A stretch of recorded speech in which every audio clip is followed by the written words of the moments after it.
on a traumatisé notre préfet, M. Nuc. Voilà. Ceux qui nous ont jamais répondu. Hein.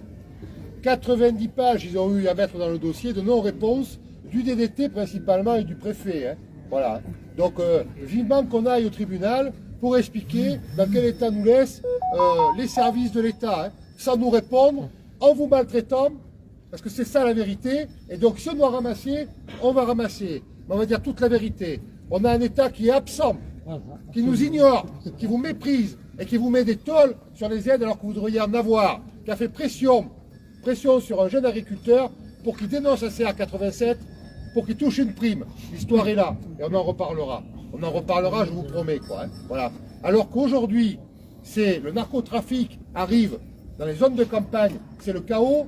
On ferme 2 présidents de chambre, un président de syndicat qui en permanence vous défendent sur leur intérêt personnel en se sacrifiant et sans attendre de retour.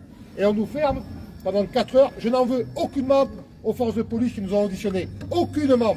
Ils ont des choses prioritaires à traiter à part nous. Ils ont eu des ordres. En aucun cas, je les accuse.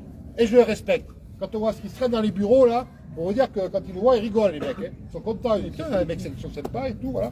Mais bon, on est arrivé là, de la part de l'État et du président du conseil départemental, qui a certainement peur pour les échéances électorales. Mais on s'en fout des échéances électorales. Ce qui compte pour nous, c'est votre bonheur. Et quand vous voyez les politiques décroissantes qu'il y a aujourd'hui en Europe et en France, qui veulent anéantir le monde des paysans, comme le textile y est passé, comme il est passé le charbon.